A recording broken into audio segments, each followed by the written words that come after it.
Du coup, c'est quoi toi ton meilleur livre pour performer en trading?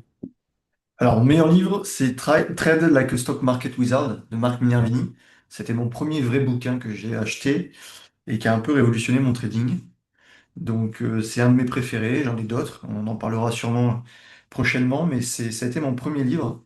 Donc, il n'y a plus la couverture dessus. Mais c'est un très très bon livre. Un livre de qualité qu'on n'a pas sur le marché français en général. Ok, il est qu'en anglais? Il est qu'en anglais, ouais. Malheureusement, pour ceux qui ne savent pas parler anglais, ça sera compliqué. Mais après, c'est pas hyper compliqué. Il y a quelques termes un peu complexes, mais on s'y fait assez rapidement. Et puis, il est vraiment complet, quoi. Ok. Et ben, pourquoi? Genre pourquoi c'est ton livre préféré? Enfin, il t'a permis quoi ce livre? Alors, ce livre, il m'a permis de changer complètement de trading. Avant, j'étais sur le Forex, Ouais. sur les indices, et j'ai découvert, du coup, Marc Minervini dans Les Magiciens des marchés, donc Market Wizard. C'est un livre qui référence les meilleurs traders du monde qui ont fait 1000, 2000, 3000, 5000, 30 000% en l'espace de quelques années. Marc Minervini, il faut savoir que c'est double champion du monde sur le concours auquel je participe, mais lui dans la catégorie 1 million de dollars, moi dans la catégorie de plus de 20 000 dollars. Donc ça m'a fait changer complètement mon trading. J'étais au début sur des marchés comme le Forex, les indices, et j'ai découvert que la majorité des traders, des meilleurs traders, étaient principalement sur le marché action. Pas tous, mais une bonne partie. Et Marc Minervini, ça a été un des premiers très compétents que j'ai découvert. Et donc j'ai vu qu'il avait écrit plusieurs bouquins, notamment celui-ci. Il y en a un autre sur la psychologie qui est pas mal. Mhm. Mais celui-ci, c'est vraiment mon préféré parce qu'il va parler de sa méthode, il va parler de son approche, il va parler des différents critères de sélection sur sa stratégie et il va montrer quelques exemples. Donc c'est assez visuel et à la fois pas mal de contenu écrit, donc c'est assez dense. Ouais. Ok. En gros, un débutant, par exemple, bon, qui s'y connaît en anglais, qui arrive à capter l'anglais, ou même maintenant sur ChatGPT, tu sais, tu peux te faire tes résumés en français ou des trucs comme ça. Il peut commencer à trader ou comprendre le trading grâce à ce genre de livre. Ouais, carrément. Bah, après, c'est un bouquin de qualité supérieure, hein. C'est pas un bouquin de réchauffé comme on peut avoir sur le marché français. Moi, j'avais acheté beaucoup de bouquins, notamment de Tammy Cavage, qui sont quand même corrects et bien, mais il n'y a pas de. Pour moi, ça reste du réchauffé, il n'y a pas de méthode à proprement parler. Là, on est vraiment sur quelque chose de qualité. Et donc, un débutant qui veut découvrir le monde des actions et ce qu'un très bon trader peut faire, je pense que c'est un très bon livre pour commencer. Et c'est vrai que maintenant, comme tu l'as dit, on a ChatGPT, donc il suffit de prendre la version PDF ou la version sur l'ordi et puis la faire traduire et c'est bon, quoi. Donc, une traduction sera peut-être pas exactement parfaite, mais ça Mais tu suffira vas pour capter les idées, comprendre quoi. 90% du bouquin. Ouais. Ok. Du coup, ouais, c'était quoi ton plus gros défaut en trading avant de le découvrir, Marc? Alors, mon plus gros défaut, c'était que déjà de un, j'étais pas sur le bon marché. Donc, Ouais. comme je vous disais, j'étais sur le marché du Forex. C'est un marché non professionnel. Ça veut pas dire qu'on ne peut pas faire d'argent, mais c'est beaucoup plus difficile. Il n'y a Ok. pas de directionnalité, il n'y a pas de tendance, étant donné l'offre qui est extrêmement importante sur les devises.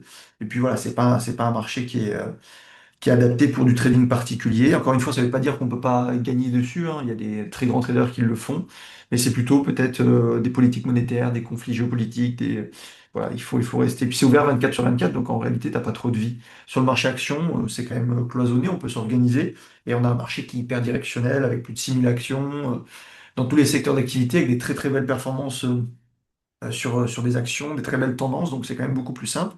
Donc ça, c'était le premier aspect. Et le deuxième aspect, en fait, ça m'a fait comprendre que tout ce qui est dit à peu près sur les réseaux sociaux n'a plus aucune valeur, en fait, n'a pas du tout de valeur. Si on observe comment on trade un trader professionnel, alors qui n'est pas dans un fonds d'investissement, qui est particulier, mais qui a peut-être généré 50 millions de performances sur les marchés, eh bien, on se rend compte que ce qu'il explique, c'est pas du tout ce qui est présenté sur les réseaux sociaux. Et donc moi, ça m'a mis une baffe dans le sens où eh bien, j'étais, comme à peu près tout le monde, initié au marché financier grâce aux réseaux sociaux. Et donc, ça m'a montré en fait que j'étais pas sur la bonne route, notamment sur mon type de trading, la façon de penser, le marché, les setups, les indicateurs. Tout ça pour Marc Minervini, c'est secondaire. Qu'est-ce qui fait que qu'on performe sur les marchés? Ben, il faut qu'on soit sur le meilleur véhicule financier. Et donc ça passe par être sur des leaders de marché, donc soit via des fondamentaux extrêmement solides, ce qu'on appelle des valeurs de croissance. donc qui ont des résultats d'entreprise qui croient et qui augmentent, notamment souvent à cause d'une augmentation des ventes, et, ou sinon des thématiques sexy, comme peuvent être le quantique, la crypto, ce qu'on appelle des rotations sectorielles. Et puis après, quelques histoires de timing, de prix, de volume, mais en fait, on se rend bien compte qu'il n'y a quasiment pas d'indicateurs sur ces graphiques. Et c'est pas ça qui fait gagner, c'est pas l'indicateur qui fait bouger le prix, c'est les institutions qui vont, de par ces fondamentaux et les rotations sectorielles, venir acheter massivement un actif, une action, et c'est ce qui va provoquer la hausse ou la baisse. Et donc en fait, on se rend bien compte qu'il faut simplifier notre trading, qu'on n'a pas besoin d'indicateurs, et que c'est pas les indicateurs qui font bouger le prix, mais c'est bien les institutions. Et donc notre but, c'est de comprendre le prix, comprendre ce que font les institutions. Et donc ça, c'était vraiment un changement majeur dans mon trading. Euh, Pas d'indicateur ou peu, quoi. Voilà. Ok, et tout ça, c'est ce que tu apprends dans le livre, du coup? Enfin, En c'est... fait, il va pas parler forcément d'indicateur parce que lui, il est passé à une étape supplémentaire que peu de personnes vont atteindre ou ont atteint. Mais en fait, on se rend compte au bout d'un moment, en regardant ses graphiques, en regardant sa façon de penser, ce qu'il dit, eh bien que il n'y a pas d'indicateur. Il parle jamais d'indicateur. Il parle jamais d'indicateur technique. Donc après, quand on se penche là-dessus, ben, ça fait sens. On se dit, ben, en fait, il ne traite pas les indicateurs, il traite le prix, il traite l'actif. Et c'est hyper simple en fait sa méthode.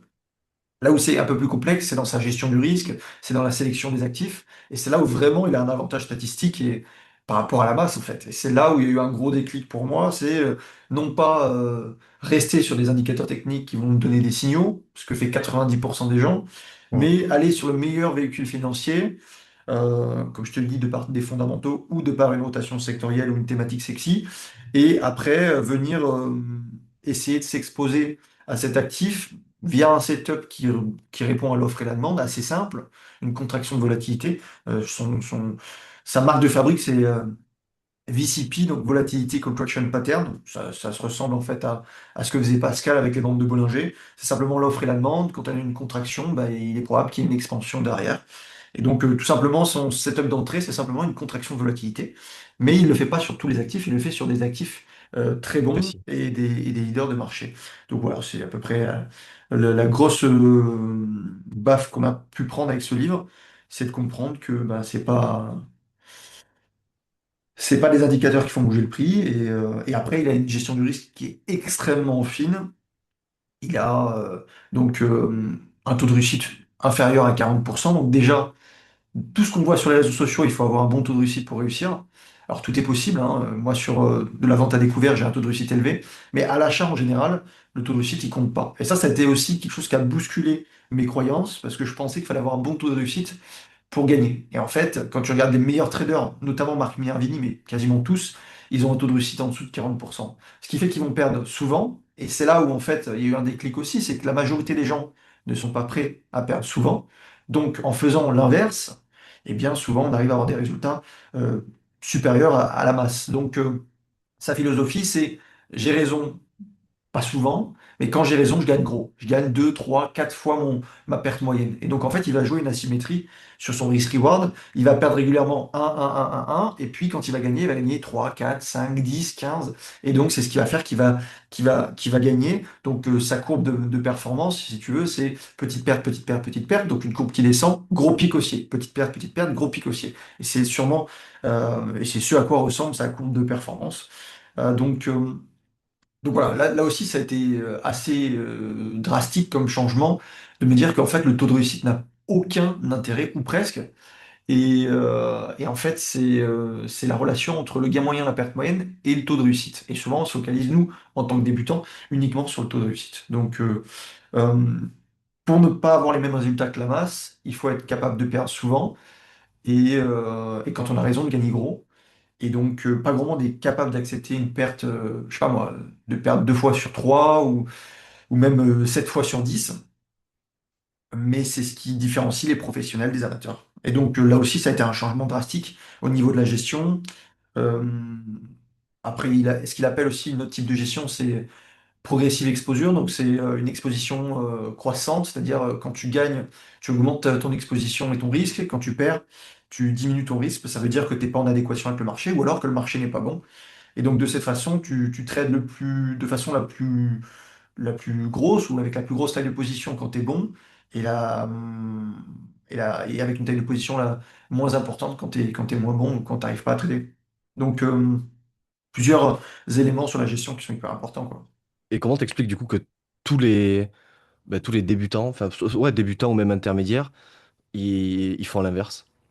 Enfin, du moins que ta façon de penser, la façon de penser de Marc Minervini qui est expliqué dans ce livre, si je discute avec les trois quarts des gens qui commencent le trading ou même qui sont en trading mais qui sont pas forcément rentables, ils sont en mode non, j'ai pas envie de perdre, pas envie de perdre autant. Dès que je perds, tu sais, enfin, ils vont abandonner au bout de 2 3 4 pertes, voire 5 pertes d'affilée, tu vois.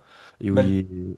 pour moi, c'est deux facteurs. Déjà, les gens qui sont sur les réseaux sociaux et qui les inspirent et qui les forment n'ont jamais gagné de l'argent sur les marchés financiers ou très peu. Donc, ils ont une mauvaise influence et ces gens-là sont souvent en train de vendre une réponse marketing. Enfin, c'est une réponse marketing à la demande. Quelqu'un qui débute, il va réfléchir comme la masse, naturellement, et donc il va vouloir gagner souvent et sans être en difficulté Et sur le mauvais psychologiquement. marché. Comment? Et sur le mauvais marché. Pas sur le forex Ouais, ouais, ouais. généralement. Alors, le mauvais marché, c'est important, mais je dirais que le plus important, c'est cette réflexion. C'est quand on débute, notre cerveau n'est pas à même à réfléchir comme un professionnel et on n'est pas fait pour gagner sur les marchés financiers. Donc, un débutant qui va commencer, il va vouloir gagner souvent parce que perdre, c'est dangereux ou ça lui fait trop mal psychologiquement. Et donc, si ça lui fait mal psychologiquement, il va pas tenir.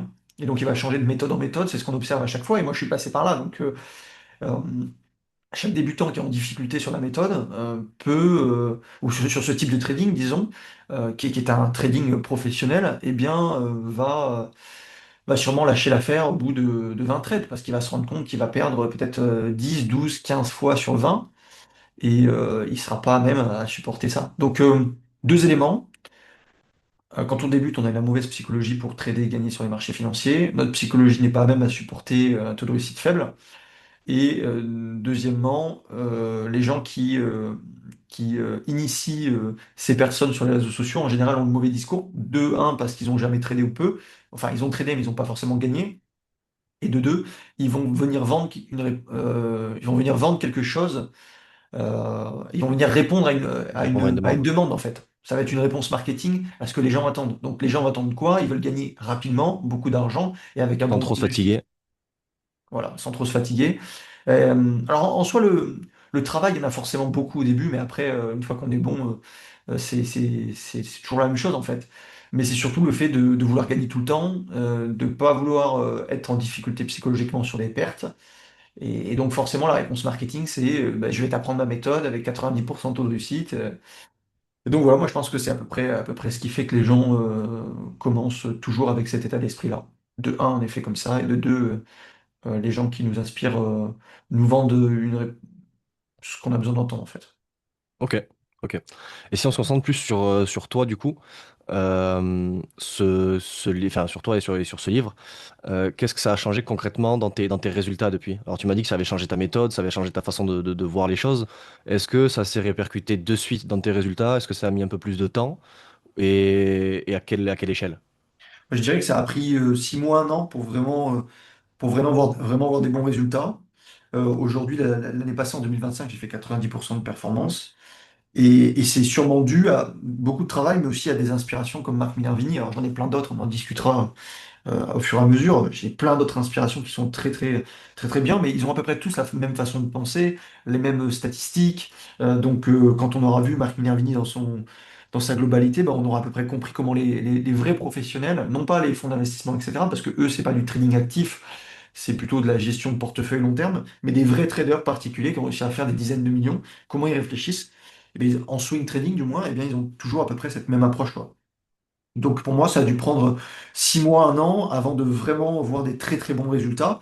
Mais en l'espace de 2, 3 mois, quand on a bien travaillé le dossier, eh bien on peut, je pense, voir directement, peut-être au moins ne pas perdre d'argent, voire commencer à gagner un petit peu. Et, euh, et donc, on va apprendre plein de choses. On va peut-être changer de marché, du coup, si on n'était pas sur le marché action. On va changer notre façon de gérer nos positions, etc. Maintenant, ça ne se fait pas en une seule lecture. Je pense qu'il faut bien lire 5 ou 10 fois le livre pour comprendre une Ouais. bonne partie des nuances. Parce qu'en fait, notre cerveau ne va pas retenir la majorité des informations. Il va retenir, et c'est quasi sûr, parce que moi, je suis passé par là, il va retenir le setup. C'est-à-dire le setup de Marc Minervini. c'est la volatility contraction pattern, donc une contraction de volatilité. Et comme notre cerveau de débutant va se dire oui, moi ce que je veux c'est le setup pour gagner, eh bien on va aller forcément retenir que le setup. Mais une fois qu'on va appliquer le setup, on va se rendre compte que ça marche pas forcément. Et donc on va creuser un peu plus dans le livre et on va comprendre que il faut appliquer ce setup sur les bons actifs. Ça c'est hyper important, avec une bonne gestion du risque. Et il y a des nuances comme ça qui sont extrêmement importantes. Et au début, on va forcément passer à côté. C'est obligatoire. Ok. Ok, oui, oui, mais c'est sûr, en général, on retient entre 15 et 20% de ce qui a été dit. Ouais. Donc oui, tu peux pas passer à côté de. Enfin, tu es obligé de passer à côté de certaines infos. Ouais, et puis notre cerveau de débutant, il va forcément se concentrer sur le truc le plus sexy. Oui, c'est C'est sûr. toujours En mode pareil, je c'est-à-dire veux gagner, je le vais gagner, setup, je vais le gagner, setup, etc. le setup. Et il va pas Ouais. comprendre la gestion, il va pas comprendre le taux de réussite, il va pas comprendre la sélection d'actifs, parce qu'on se dit, ouais, mais non, finalement, j'en ai pas besoin. Moi, ça a été le cas, je me suis concentré sur le setup, je me suis dit, bon, le reste, ça m'intéresse pas, je suis meilleur que lui, quoi. Et en fait, ben non. En Ah, fait, non. l'ego mal placé. Mais non, mais parce qu'on pense on est toujours meilleur et qu'il y a des raccourcis, mais en fait, il n'y a pas de raccourcis, faut vraiment Bah, là, comprendre. justement, je voulais y venir là. Toi, tu arrives, enfin, t'as réussi à aller en 6 mois, un an à avoir des résultats parce que tu étais en mode autodidacte. Ce que tu proposes avec DMT, justement, ben, l'accompagnement plus ben, la communauté, les trading live tous les jours et le coaching en mini-groupe, voire individualisé, ben, ça accélère et ça fait partie des raccourcis qui peuvent aider la personne, quoi. Ouais, parce qu'un livre, si t'es pas vraiment accroché, tu vas tester juste le setup et tu n'iras pas en profondeur. Ouais, c'est théorique. Ouais, tu vas rester sur la théorie, puis tu vas regarder que ce qui est sexy pour toi, et puis tu vas dire, mais non, ça marche pas son truc. En fait, voilà, c'est tout l'intérêt d'un accompagnement, c'est de dire, ok, voici telle nuance, je vais te dire, t'as fait ça de bien, t'as fait ça de pas bien. Parce qu'une fois que tu as lu le livre, après, tu es tout seul devant les marchés. Donc tu vas penser faire correctement et appliquer ce qu'il fait, mais en fait, pas du tout. Tu vas faire ta version de ce qu'il fait, et ta version de ce qu'il fait, c'est 5% de ce qu'il va pouvoir faire réellement. Donc en général, ça marche pas. Et Donc, puis même, elle est biaisée. ouais, ouais, tout à fait, ouais. Donc, je fais avec le livre en même temps, mais c'est hyper important d'être accompagné parce que il y a très peu de gens qui sont capables de faire tout seul et de pas se décourager. Parce que ça veut dire passer des centaines d'heures tout seul à se remettre en question, sans savoir si on a fait la bonne chose, etc. Moi, je l'ai fait et je le conseille à personne parce que j'ai perdu du temps, j'ai perdu des années. Déjà, j'ai perdu des années sur le Forex. Après, j'ai perdu des années, peut-être, donc, j'ai perdu des années sur le Forex. Après, il a fallu trouver les bons traders. Au début, je suis allé sur les mauvais traders. Comme je te l'ai dit, sur le marché français, il y a quand même pas mal de gens qui font du réchauffé.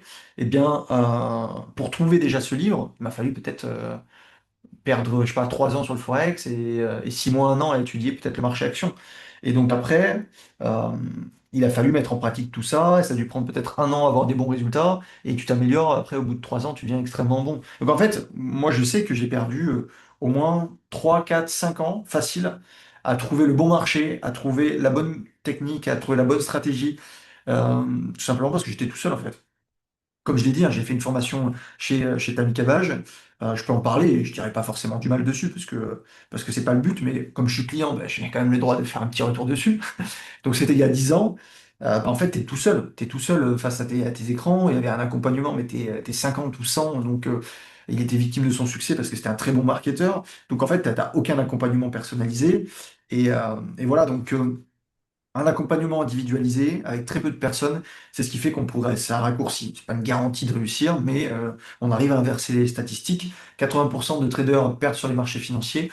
Dans mon coaching, c'est à peu près 75% en 2025 et 80% en 2024. Mais alors, il y a toutes les performances, hein. Ça va de plus 1% à plus 200%. 200% étant une anomalie, donc quelqu'un qui est extrêmement bon. Je pense qu'il faut viser entre 20 et 30% sur une première année si on est assidu, compétent. En tant que débutant. Mais voilà, du coup c'est un bon point de départ pour ceux qui veulent découvrir le marché action. Et en fait, fait par un monstre du trading quand même, hein. Donc, Ouais, c'est une référence, quoi. ouais, c'est une référence. 2 fois champion du monde. Il est, sûrement ses livres sont best-sellers dans le trading. Donc voilà. Et puis beaucoup de ces. En fait, il a inspiré énormément de monde. Il a inspiré énormément de monde qui ont suivi ses traces et qui performent aujourd'hui. Donc voilà. Mais déjà, rien que lire le livre, c'est déjà une bonne chose, je pense. Et du coup, enfin, moi je le sais un petit peu parce qu'on se connaît, mais pour ceux qui le connaissent pas, aujourd'hui, donc tu traites quel marché? Et donc j'ai un peu compris les actions US, mais surtout, comment tu lis un graphique maintenant grâce à ce livre? Donc ouais, je traite le marché action, c'est le meilleur marché du monde, c'est factuel parce que c'est 6 000 actions cotées, c'est directionnel, c'est là où il y a le plus de liquidité, le plus d'explosivité. Et donc comment je trade le marché action? Bah, en fait, j'ai enlevé tous les biais, j'achète plus quand ça descend, j'achète uniquement quand ça monte, c'est tout con, mais beaucoup quand on débute en général, ben, on n'est pas dans cet état d'esprit-là. On nous a enseigné un adage qui nous dit acheter bas pour revendre haut, mais en général ça marche pas du tout. Il faut mieux acheter haut et revendre encore plus haut. Euh, Non, mais ça a tout changé dans mon trading. Je suis sur les meilleures actions. Alors, maintenant, j'ai des variantes de setup qui ne sont pas forcément les mêmes que Marc Minervini. Mais en fait, à partir du moment où tu es sur le bon véhicule financier, que tu as une très bonne gestion, tu es gagnant. Donc, l'idée, c'est de développer des outils pour trouver ses meilleurs actifs. Et c'est ce que j'ai fait avec le screener. Le screener, il me permet, si tu veux, de faire un filtre sur les 6 000 actions américaines. C'est compliqué de trouver les actions à la main tous les jours, quelles sont les actions qui vont performer. Mhm. Je me suis fait un screener, c'est un algorithme qui, selon des critères et des variables, eh bien, ça va trier le marché action. Et en quelques secondes, tu as les meilleures actions qui vont performer. Et donc, tous les jours, ça me permet d'avoir les meilleures actions. Donc, ça, c'est un gain Alors de tu vois, temps. pour quelqu'un qui connaît pas, moi je me dis, ben, forcément les meilleures actions c'est Tesla, Google, Non. Amazon, Facebook, tu vois. Alors ça peut être n'importe quoi dans n'importe quel domaine, dans n'importe quel secteur, tout ça. Alors, ces actions-là, c'est des actions qui sont très solides et qui sont connues par le grand public parce que ce sont les plus grosses. Elles ont tous quasiment 1000 milliards de capitalisation, voire plus. Ouais. Toi tu les Donc trades? forcément, c'est du solide. Maintenant, pour faire de la performance dessus, c'est compliqué parce qu'il faudrait soit mettre du levier et en fait, elles sont très peu volatiles parce qu'elles sont déjà beaucoup pricées, elles ont déjà fait des gros mouvements. Donc moi, je vais rarement sur ces actions-là. Ça ne veut pas dire que j'y vais pas, mais je vais sur des actions qui sont moins capitalisées et qui sont en train d'être découvertes par le marché. Et donc c'est Ok. là où tu as des potentiels importants de 20, 50, 100, 200, 500, 1000% par an. C'est ces actions-là qui vont me rémunérer. Donc je vais pas forcément sur des actions très lourdes soit pour de l'intraday, des choses comme ça, mais pour faire vraiment des swings, c'est-à-dire des tenues de position sur plusieurs jours, voire plusieurs semaines, mais je vais sur des actions qui sont en train de surperformer et qui ont la possibilité de faire 100, 200, 300%. Difficile de faire 100% avec Apple, il faudrait quasiment une deuxième planète Terre, quoi. Ouais, ouais. Ouais, non, toi c'est pas tout ce que tu cherches du coup. Toi t'es plus sur ouais, les small cap Ben, à ou. moins que tu aies 1 million, 2 millions, 10 millions et tu veux juste être rentier dessus, bon pourquoi pas, mais si tu as quelques dizaines ou centaines de milliers d'euros et que ton but c'est de la performance, tu n'as aucun intérêt d'aller sur les gros actifs. Parce que ça ne sera pas assez volatile pour générer de la performance et ton compte il va stagner. Euh, c'est une sécurité, mais cette sécurité tu la payes par une faible volatilité et peu de performance en général. C'est comme souvent, je sais pas si tu allais me parler de la diversification, mais C'est la prochaine question. vas-y alors. Non, non, mais vas-y, vas-y, vas-y. Parce que justement, j'allais te dire, enfin, j'entends toujours, ouais, diversifier, mettre ses œufs ne jamais mettre ses œufs dans le même panier, toujours diversifier, c'est hyper important. Et justement, j'ai cru comprendre que Marc Minervini disait un peu l'inverse. En fait, ça dépend exactement de ce que tu veux faire. Si tu veux faire du trading actif comme moi, t'as aucun intérêt de te diversifier. Si tu es comme monsieur tout le monde qui n'a pas le temps d'être sur les marchés, et tu veux juste placer, bah, tu peux faire ça. Mais il faut bien comprendre que la diversification, c'est l'ennemi de la performance. Ok. Parce que tu vas acheter un petit peu de tout. C'est comme un panier d'actions sur un ETF. Donc un ETF, c'est un panier d'actions. Souvent sur une thématique. Admettons, on va prendre, je sais pas moi, les semi-conducteurs. Ouais. Et tu vas avoir du AMD, du Nvidia, pondéré, je sais pas moi, 10, 20, 20%, 30% de l'ETF, puis après tu vas avoir plein de petites actions un peu moyennes, voire merdiques, qui vont composer cet ETF. Et donc c'est un peu ce que tu fais quand tu te diversifies, tu vas prendre plein de risques, plein de positions partout, et donc il est peu probable que donc tu vas trouver le bon cheval de course, mais tu ne seras pas exposé complètement ou en bonne partie sur cet actif-là. Tu vas avoir plein d'expositions partout, du coup ça va diluer ton risque, et Ouais. ça va aussi diluer ta performance. Donc, si tu veux faire de la performance, si ton but c'est d'être trader, eh bien, tu es obligé de concentrer ton portefeuille sur quelques actions, une, deux, trois, quatre, maximum 5, parce que sinon, derrière, bah, déjà de un, tu vas peut-être mal les gérer, et de deux, tu risques d'acheter des actifs qui sont moins bons. Donc, quand on est trader, on va concentrer au lieu de diversifier. Quand on est investisseur, on peut diversifier, mais les investisseurs qui gagnent le plus, c'est ceux qui concentrent. Tu vois, ceux qui ont fait le plus d'argent sur les marchés financiers, c'est pas forcément des traders. Les traders vivent très bien, mais c'est les investisseurs qui vont investir sur une petite boîte qui vaut rien et demain elle vaut 1, 2, 5, 10, 15 milliards.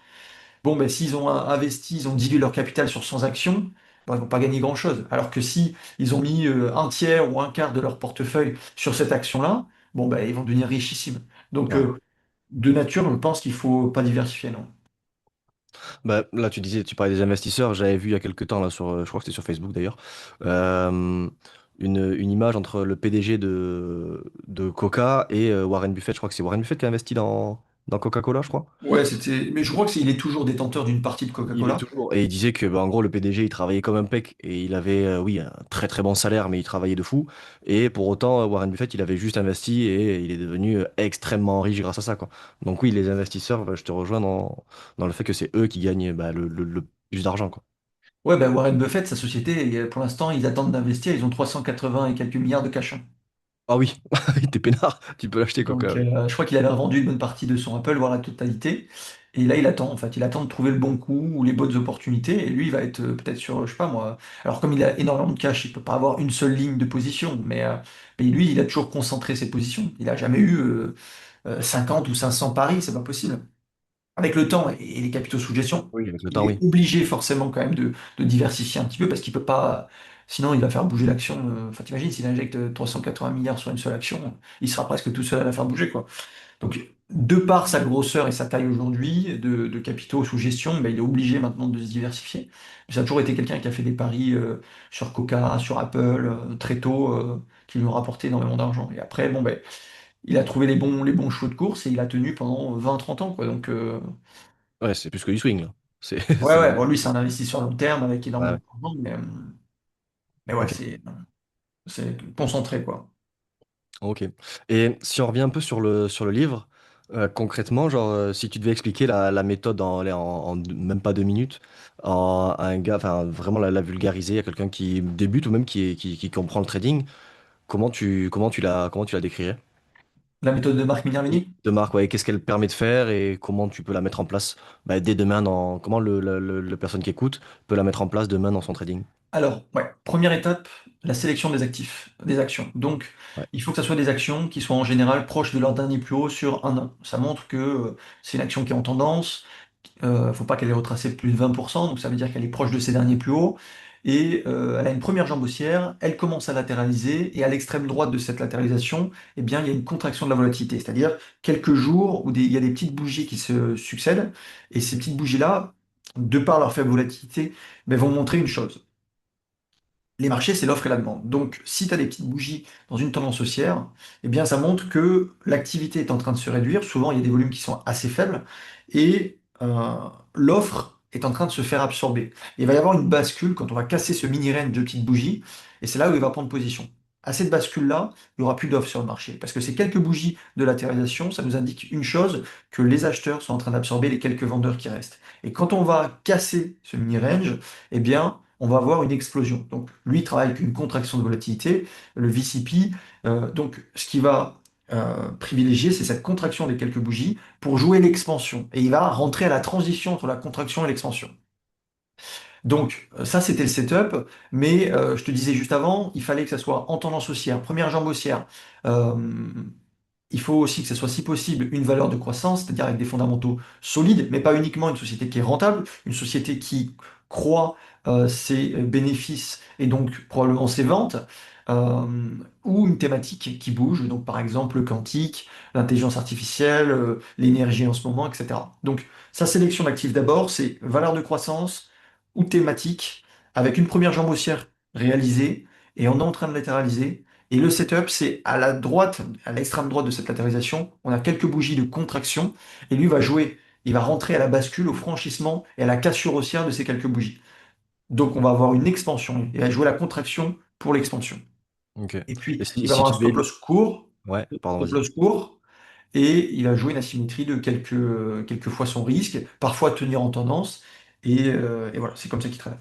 Ok. Et si tu devais l'imager, par exemple, enfin, tu vois, moi, quand tu m'as parlé de ça, j'ai eu une image qui est venue tout bêtement, hein. C'est genre, comme je me suis imaginé un petit ressort, c'est le ressort qui est de plus en plus contracté, et lui, il rentre au moment où ben, le ressort, il est tellement contracté qu'il pète, quoi. Ouais, Qu'il c'est qu'il exactement ça. explose. Tu peux l'imaginer de différentes façons, donc avec ce ressort qui se contracte et puis qui qui après explose explose, et ou lui alors avec même, par exemple, une bouteille de champagne, tu as des bulles, tu as des bulles, tu as des bulles, et à un moment donné, le bouchon, il explose. Mais ça, Ouais. c'est tes bulles, c'est l'offre, qui est en train, enfin, c'est ta demande qui est en train de taper contre le bouchon étant l'offre, et l'offre disparaît ou diminue, et bam, ça explose. Ou ça peut, c'est pareil, une soupape, une cocotte minute, pareil, quelque chose qui est sous pression, Mhm. qui est en train de contracter, qui à un moment donné ne résiste plus à cette force acheteuse et explose. Et là, il n'y a même pas besoin de beaucoup d'acheteurs pour que ça explose, parce qu'il n'y a plus personne en Il n'y a face. plus personne en face, ouais. Le mécanisme pour que ça monte sur les marchés financiers, c'est l'offre et la demande. Soit tu as beaucoup d'offres, mais tu as encore plus de demandes et ça monte, soit tu as très peu d'offres et tu n'as pas besoin de beaucoup de demandes pour que ça monte. Donc là, la contraction de volatilité, l'avantage, c'est que, eh bien, il y a peu d'offres, et donc la moindre demande va faire accélérer le prix. Et souvent, en plus, si tu as beaucoup de demandes, bah, c'est explosif. Ok. Là où tu as une news, par exemple, une news, ça va être une bataille entre les acheteurs et les vendeurs, et donc il va y avoir beaucoup d'offres, et donc il va falloir beaucoup de demandes pour faire bouger le prix. Alors que sur une contraction de volatilité, que tu peux imaginer soit sur des bougies, soit sur des bandes de Bollinger, etc., eh bien, c'est juste mécanique entre l'offre et la demande, et là, en général, il n'y a plus d'offres, et ça va exploser. Mais c'est valable aussi à la baisse, hein, ça fonctionne aussi à la baisse. Ok. Ok. Et il fait la même chose à la baisse, du coup? Et comme c'est pareil, il Oh attend que le, non, entre guillemets, que le ressort très ben, rarement. Il est essentiellement acheteur. ouais, essentiellement à l'achat. Ouais, Ok. ouais. Ok. Et maintenant, j'aimerais qu'on parle un peu de ton, entre guillemets, de ton état d'esprit. Parce que je reste persuadé, et tu l'as dit tout à l'heure, que 80-90% des lecteurs, bah, on va dire des personnes qui vont lire, par exemple, qui voient cette vidéo, qui vont acheter le livre et qui vont lire ce livre, je suis persuadé que la plupart ben, n'arriveront jamais à appliquer ben, sa méthode. Et j'aimerais, et ça pour moi, ça part un peu de l'état d'esprit, de ben, l'envie de réussir, de la façon de trader, du pourquoi en gros de pourquoi tu trades. Et donc j'aimerais savoir pourquoi tu penses, ou est-ce que tu penses toi que ben, 80-90% des lecteurs ben, n'arriveront pas à appliquer cette méthode, et si oui ou non, pourquoi? Ou du moins, qu'est-ce qu'il faut en termes d'état d'esprit pour pouvoir ben, mettre en place cette méthode? Il faut vouloir changer complètement, parce qu'en général, on n'est pas du tout disposé actuellement à trader comme il fait. De deux, il faut vouloir aller en profondeur, parce que comme je l'ai dit tout à l'heure, on va s'arrêter juste au setup, ce qui est sexy. Notre cerveau va pas aller en profondeur sur la sélection d'actifs, la gestion du risque, c'est extrêmement important. Ouais. Puis après, la pratique, quoi. Il faut pratiquer, faut se tromper, il faut apprendre de ses erreurs, et puis voilà, la pratique, c'est quand même vachement important, quoi. Si on fait juste de la théorie, bah, c'est facile sur un livre. Là, je vais te montrer, il a mis des exemples un peu partout. Bon, effectivement, tu vois que c'est une contraction de volatilité, etc. Mais à côté de ça, tu vois pas le nombre d'opportunités qui échouent. Il faut être capable, de un, de respecter complètement son setup, et de deux, capable d'accepter que son setup ne fonctionne pas. Parce qu'il y a X fois euh, sur 100 ou une bonne partie sur 100 trades, un échantillon de 100 trades, ça va pas fonctionner. Donc ça, il faut l'accepter, quoi.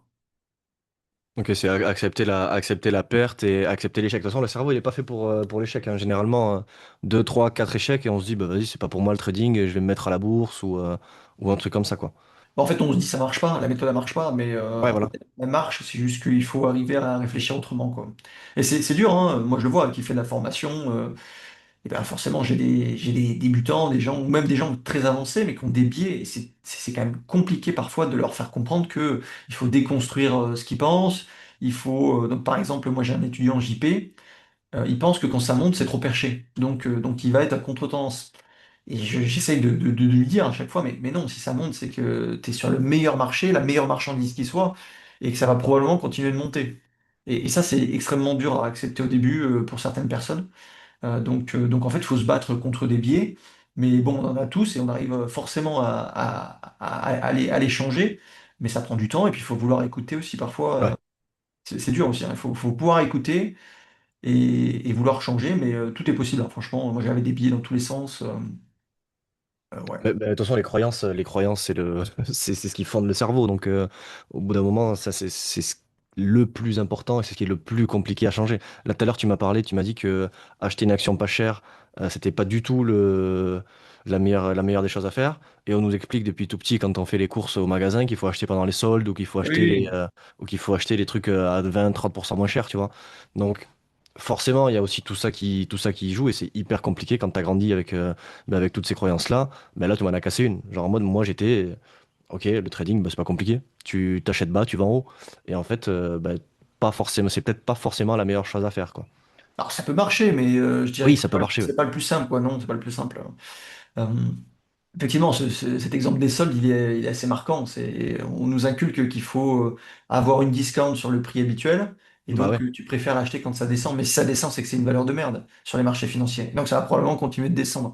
Et par exemple, on voit beaucoup un style d'investissement qui est qui est prôné sur les réseaux sociaux. Moi, je trouve que c'est hyper dangereux de prôner sa communauté, mais certains ne s'en cachent pas. C'est le DCA.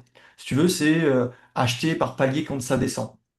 C'est pas une mauvaise chose, mais ça dépend comment c'est fait. C'est-à-dire que la majorité des gens se disent oui, je vais acheter telle valeur et puis ça va forcément remonter. Ben non, il y a plein d'actions qui vont être délistées, qui ne vont jamais remonter. Il y a des gens qui ont perdu des fortunes. Donc en fait, si on fait du DCA, cette façon de d'acheter par palier quand ça descend, il faut être prêt à deux choses.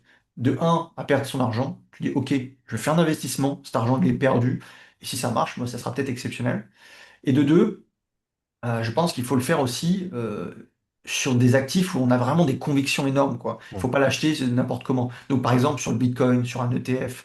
Statistiquement, un ETF sur le Nasdaq, etc., il fait que monter. Donc, si on fait du DCA dessus, il n'y a pas trop de problème. Ouais. Par contre, si on fait ça sur une action X ou Y, l'action peut aller à zéro, peut être délistée, etc. Donc il faut bien être conscient du risque, bien être conscient sur quel actif on le fait et on ne le fait pas. Et bon, à mon sens, ça part d'une conviction. Il n'y a pas de gestion du risque, donc il faut accepter que l'argent est perdu. Faire ça, si on n'est pas prêt à perdre cet argent, c'est hyper dangereux et je pense que certains sur les réseaux sociaux devraient avertir des risques là-dessus parce que beaucoup prônent cette façon d'investir, mais personne parle des risques. Donc oui, c'est pas une mauvaise chose. Moi, par exemple, j'en fais sur le Bitcoin, mais je sais que je suis prêt à perdre la totalité de ma somme et j'ai une conviction sur le BTC. Donc c'est soit je perds tout et je suis OK avec ça, mais si je suis pas prêt à perdre mon argent, ben, je fais pas de DCA. Parce que si on n'est pas prêt à perdre notre argent, il faut avoir une gestion du risque, quoi, tout simplement. Ouais, mais ça reste une infime partie de ton capital et ça reste pas la majorité de ta méthode. Ben non, non, non, ça T'as quand même une méthode c'est majeure vraiment à là, celle avec côté. ton screener et celle que tu utilises, celle de Marc Minervini en gros. Mais tu utilises, enfin, tu fais d'autres choses aussi à côté quand tu estimes que c'est le bon moment quand même, avec des gestions du risque maîtrisées. Ouais, je fais très peu d'investissement, j'en fais un peu sur la crypto en ce moment parce que j'estime que c'est bas, mais je le fais rarement. Après, ceux qui veulent investir et qui veulent pas faire du trading, ben, investissez sur des actifs qui sont en forte tendance haussière, même si ça paraît trop haut, en général, ça continue de monter. Donc allez sur des valeurs de croissance. En général, il y a 15-20 actifs qui surperforment chaque année. Restez dessus et ça devrait bien se passer. Parce que faire du DCA, il faut être prêt à perdre son argent. Et est-ce que alors, pour expliquer un petit peu ce que toi tu fais, ta méthode, donc tu as, un screener, ça qui te. Enfin, vas-y, je te laisse un peu parler de ta méthode. Et ensuite, j'aimerais savoir, est-ce que bah, ça peut s'appliquer sur plus long terme que le swing? Est-ce que voilà, un gars qui a pas envie de faire du trading, mais qui a envie de faire de la, bah, entre guillemets, de la bourse, qui a envie de faire des investissements plus long terme, est-ce que c'est. Voilà, est-ce que par exemple les 3-4 actions du screener du lundi vont être bien pour dans 6 mois, tu vois? Ouais, c'est-à-dire que l'avantage du screener, c'est qu'il te met sur les bonnes actions. Après que tu les gardes un jour, 10 jours, 3 mois, bon ça c'est en fonction de chacun. Il y a des réglages à faire. Si tu fais que de l'intraday, tu peux prendre à peu près tout ce qui bouge dans le screener. Si tu veux faire du swing sur quelques jours ou voire même sur quelques mois, eh bien, il faut peut-être changer le fonctionnement du screener. Le screener, il se module en fonction de ce que tu veux faire. Tu veux faire de l'intraday, si tu veux faire du swing, si tu veux faire de l'investissement. Son but, c'est de te mettre sur les meilleurs actifs, les meilleurs chevaux de course, mais tu vas pas régler ton screener en intraday pour faire de l'investissement. Ça n'a pas de sens. Donc il faut bien le régler pour que tu puisses être sur les bonnes valeurs et il te donnera les actifs qui sont probablement les meilleurs pour de l'investissement. Ouais. Et comment tu les règles? C'est toi qui les. Ouais, c'est-à-dire on apprend à le faire, c'est pas compliqué. Il y a des réglages à mettre en place dans le screener, Ok. la période, les volumes, la volatilité, on change le critère de tri, c'est pas le même critère de tri en intraday que en swing par exemple. Ouais, c'est des différentes variables que j'ai mis en place et qui sont réglables sur l'outil, quoi. Ok, donc si moi demain, je veux entre guillemets bah, m'inscrire à ta formation et que j'aime le trading, mais j'ai quand même envie de faire principalement de l'investissement à long terme, je peux utiliser ton screener et ta méthodologie pour de l'investissement à long terme, c'est-à-dire prendre position aujourd'hui et d'ici quelques mois ou quelques années ressortir. Ouais, alors peut-être pas quelques années, mais quelques mois, ouais. Bah, ça sera beaucoup moins actif, mais tu seras sur les meilleures actions avec le screener, donc ouais, c'est possible. Après c'est une gestion plus longue, donc faut juste être prêt à patienter, mais ouais, tu peux, ouais. Ok, ok, non, c'est cool. Et C'est pas ce que je fais moi, hein. Moi je fais vraiment de l'actif, ouais, ouais, mais tu peux le faire, parce que tu seras sur les bons actifs, donc la clé, encore une fois, c'est être sur les bons actifs et avoir une bonne gestion du risque. ok, ok, bon, bah, c'est cool à savoir. Parce que je pensais que tu étais juste que trading court terme, tu vois. Bah Donc, moi, pour les personnes qui écoutent et qui ont envie de se dire, bah, ouais, le trading, ça me fait un peu peur pour l'instant parce que bah, je suis pas prêt à, ou j'ai pas le temps parce que je travaille ou quoi que ce soit. Alors, déjà, je sais, pour connaître un petit peu ton programme et tes étudiants, je sais que Valentin, qui est chocolatier, il a un emploi du temps assez chargé et il arrive à quand même à faire de sacrées performances, mais ça prouve que même déjà avec un emploi du temps chargé, tu peux arriver à faire de belles choses. Mais surtout, si jamais quelqu'un qui écoute et qui n'a pas forcément envie de faire du trading actif, il peut utiliser tout ça et faire du trading de l'investissement un peu plus long terme pour avoir un complément de revenu, pour préparer sa retraite, pour pouvoir mettre un peu sa famille, un peu assurer comment ça s'appelle, l'avenir de sa famille, tout ça, quoi. ouais, bah, le but c'est de faire de la performance pour mieux vivre. C'est le but de tout le monde. Donc, les marchés financiers le proposent. Encore faut-il savoir faire. Et ouais, les outils que j'ai à ma disposition. Moi, je fais du trading actif, mais on peut très bien être plus long terme. Moi, je sais que j'ai des étudiants qui vont tenir des positions, notamment Charlie, qui je crois qu'il a fait 40, je sais pas si c'est pas 40% ou 60% de performance l'année passée. Je crois qu'il était à 40 et quelques. Et là, il est déjà bien parti pour l'année 2026. Bah, lui, il fait que du swing sur 3 semaines, un mois et demi, 2 mois. Donc, on s'adapte au profil en fait aussi. En général, c'est du profil court terme comme moi, mais il y a des gens qui veulent pas, qui veulent faire que du swing, et donc on règle le screener et la méthode pour pouvoir en faire. Ouais. Ok, bon, c'est cool. Et est-ce que tu penses que sans ton screener, tu serais capable encore de suivre la méthode de Marc Minervini, par exemple, pour quelqu'un qui veut pas prendre ton accompagnement ou qui n'utilise pas ton screener ou qui n'a pas forcément d'outils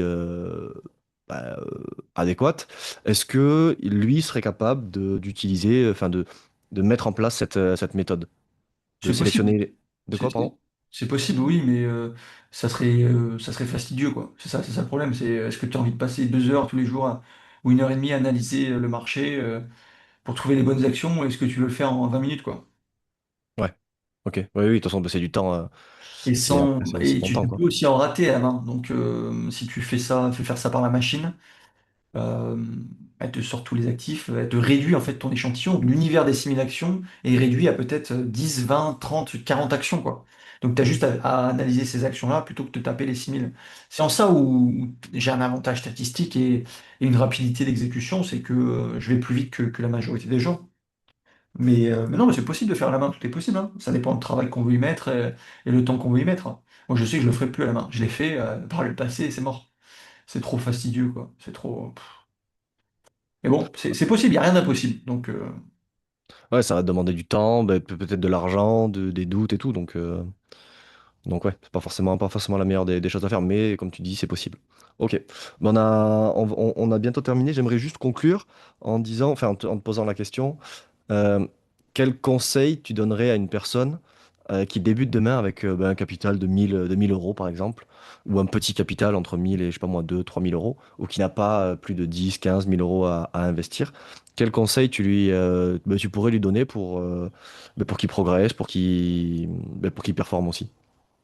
alors ça va faire peut-être un peu discuter, mais moi je ne lui conseillerais pas de se mettre au trading. Ok.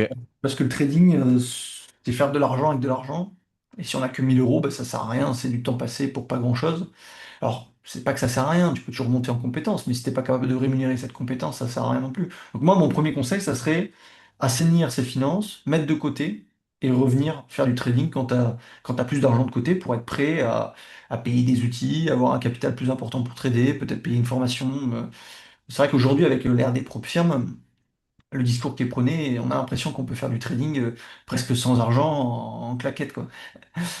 Moi, je suis, moi, je suis pas totalement d'accord. Je pense qu'il faut remettre l'église au centre du village et de dire que ben, le trading, c'est faire de l'argent avec de l'argent. D'ailleurs, je crois que c'est le slogan sur notre site internet. Euh, donc oui, les propres vont mettre des capitaux à disposition, mais quand même, c'est hyper important de se dire qu'on a besoin d'argent pour faire de l'argent. Et donc, moi, la première chose, ça serait de mettre de côté. Moi, c'est ce que j'ai fait. J'ai mis de côté avant de commencer au trading. Et puis, le moindre euro, au lieu de le dépenser dans des conneries, bah, peut-être le mettre de côté pour pouvoir après se payer ce livre, par exemple, qui coûte quand même 50 dollars, un truc comme ça. C'est pas des livres qui coûtent 10 euros non plus. Donc voilà, je pense que le premier achat, ça doit être un bon livre.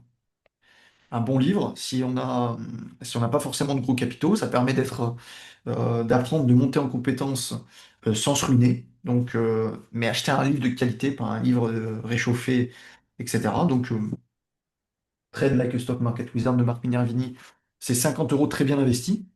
Ça serait la première chose à faire. Et puis après, mettre de côté. Mettre de côté pour arriver avec des capitaux au moins de 5 000, peut-être 10 000, pour pouvoir après trader et éventuellement se payer les outils qui vont avec, parce qu'il faut payer la plateforme de trading, il faut payer peut-être un screener, il faut peut-être, si vous voulez vous former, il faut payer une formation, etc., etc. Tout ça, ça a un coût. Si on veut faire les choses correctement, ben, je pense que c'est ce qu'il faut faire. Ouais. Enfin, c'est quand même fou parce que t'es trader et t'es formateur en trading et la première chose que tu m'as dit quand je t'ai demandé le conseil que tu donnerais pour quelqu'un qui débute avec 1000 balles, c'est de pas se lancer, de pas faire de trading. Mais je pense que t'es un des seuls qui a un peu à contre-courant de tout ce qui se fait sur le marché. Parce que quasiment tous les traders auraient dit bah, faut se former, faut se former, faut se former. Ou je sais pas moi, faut faire des tout petits risques pour risquer un minuscule, enfin un tout petit risque pour bah, justement gagner tout petit, gagner tout petit. Et toi, tu pars dans l'inverse, en mode ben non, économise, essaie d'avoir un plus gros capital pour ensuite te lancer. Donc De toute façon, ça prouve la bonne foi, quoi. dans ce milieu, il n'y a personne qui dit la vérité. Il y a pas grand monde. Il y en a quelques-uns. Je connais des formateurs hyper compétents qui ont à peu près le même discours, mais c'est pas la majorité, quoi. On doit être 5% des formateurs qui disent ça. Moi, mon but, c'est pas de prendre les 1000 euros de la personne. Ça sert à rien. C'est pas mon objectif qu'après la personne se retrouve sans capital pour ne pas trader et qu'elle soit En difficulté. un peu trop restreinte. Enfin voilà, elle soit en difficulté parce elle ait la pression de faire de l'argent.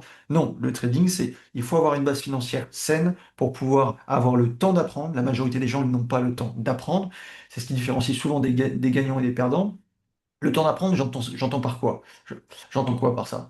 C'est avoir 6 mois, un an devant lui, sans avoir la pression financière de faire de l'argent dans le trading, pour pouvoir apprendre les bases, le processus, la méthodologie, pratiquer, se tromper, recommencer, avoir des conseils de quelqu'un. Et donc, il faut avoir une base saine financière. Souvent, parce que j'ai pas mal de monde au téléphone, hein, tous les matins, je prends des gens qui candidatent et quand je vois que le profil est trop ric-rac, eh bien, je dis, mets de côté, le trading, c'est pas pour toi, quoi. Pour l'instant, c'est pas le moment. Le but, c'est pas de se mettre en difficulté financièrement, surtout quand on a des enfants. La priorité va à la famille. Le trading, encore une fois, c'est faire de l'argent avec de l'argent. Donc, il faut avoir les reins solides pour, Faire de l'argent. apprendre dans de bonnes conditions. Donc, c'est ça que j'entends par avoir le temps d'apprendre. La majorité des gens n'ont pas le temps d'apprendre. Ils vont avoir 2 mois, 3 mois devant eux, et ils ont tellement besoin de faire de l'argent qu'ils vont faire n'importe quoi. Donc, et tous les bons traders que j'ai formés à DM Trading, ils ont pris le temps. C'est des gens qui sont restés plusieurs années à DM Trading parce qu'ils restent dans la communauté au fur et à mesure. Toi, on a des étudiants qui ont plus de 10 ans d'ancienneté à DM Trading et qui sont extrêmement rentables aujourd'hui, mais forcément, au bout de 10 ans, c'est des gens qui ont été résilients, etc. Je dis pas qu'il Ouais, mais faut. aujourd'hui, les gens, ils veulent plus attendre 10 ans. Non, mais Aujourd'hui, si tu après leur promets pas, il faut pas si tu leur 10 ans promets pour être pas un rentable. truc en un mois, 2 mois, 3 mois, ils vont se dire, oh, c'est trop long, j'ai la flemme de bosser. Et je le vois avec les formations en immobilier, les gens, ils pensent qu'ils vont vouloir, qu'ils vont faire leur première vente et leur première plus-value en 2 semaines, tu vois. Et c'est pas possible. Mais C'est pas possible. après, il faut pas 10 ans pour être rentable, mais il faut 10 ans pour affiner son edge, par exemple. Et son edge n'est jamais Comme tout. terminé, le travail n'est jamais terminé, ça c'est sûr, c'est clair et net, mais euh, non, il faut avoir une base financière saine. Moi, je sais que mm, mes débuts, j'ai mis de côté tout le temps, parce que sinon, ça sert à quoi de trader avec 500 euros? Enfin, je veux dire, à un moment donné, On va pas passer 1 heure et demie tous les jours pour gagner 2 euros, quoi. C'est pas possible. Enfin, moi, je vois pas le trading comme ça. Au début, on se forme, on met des petits capitaux, on se fait la main pour pas prendre de risques. Mais après, il faut gagner de l'argent. Donc non, non, non, non. Avec 1 000 euros, même avec 2 000 euros, même avec 3 000 euros, ça sert à rien de commencer le trading. Vous avez même pas de quoi vous former, vous avez même pas de quoi quasiment trader. C'est faire mumuse. Non, on fait soit les choses très bien, à fond, comme un professionnel. On essaye de commencer comme un professionnel. Et après, euh, et après ça marche. Ou pas, d'ailleurs, il y a des fois que ça ne marchera pas non plus, il n'y a pas de garantie de résultat, mais ça marche mieux quand on a le temps d'apprendre et quand on a les reins solides que quand on est pressé par le temps et l'argent. Soit on fait pas les choses, on repousse, on se fixe des objectifs, on se dit tiens, dans 1 an, je commence le trading, il faut que j'ai tant de côté, telle situation au niveau du boulot, etc., etc. Et là, ça marche. Et moi, en fait, c'est bien simple, hein. Je ne sélectionne que les gens dans mon programme qui ont ce type de profil parce que ce sont les gens qui réussissent. C'est pas un hasard que j'ai 75 ou 80% de gens qui réussissent dans mon accompagnement. C'est que je prends pas tout le monde à la volée comme ça. Je prends que des gens qui ont ce type de profil, c'est-à-dire souvent qui ont un statut financier plutôt solide. Alors, ça veut pas dire 500 000 euros non plus, hein. Il y en a qui l'ont, il y en a qui ne l'ont pas. Mais ça veut dire avoir quand même de l'argent de côté. Et qu'est-ce que je voulais dire d'autre? Une situation stable, quoi. Ouais, ouais, financièrement, et puis une situation stable, pas de pression au niveau de l'argent, du travail, ici et là, quoi. Donc, ouais, il faut avoir le temps d'apprendre. Parce que le trading, c'est une discipline qui est extrêmement dure. On vous dit partout, à droite, à gauche, que c'est simple. C'est simple quand tu sais faire, mais d'abord, il faut apprendre à savoir faire. Il faut avoir ce temps pour apprendre et devenir bon, puis le mettre en pratique. Et après, les résultats peuvent être exceptionnels. Ouais. Bah, en Ok. fait, bah, tu le vois dans le discours sur les réseaux sociaux. C'est fais du trading sans argent, c'est 2 minutes par jour, et à l'inverse, c'est pas, il n'y a pas besoin d'y passer 8 heures par jour. Mais au début, il n'y a pas le choix, il faut bouffer du graphique, il faut comprendre la méthode, les nuances, etc. Et c'est tout l'intérêt d'un accompagnement personnalisé. Bah, c'est un accélérateur, quoi. Ouais, c'est un accélérateur. Ok. Voilà.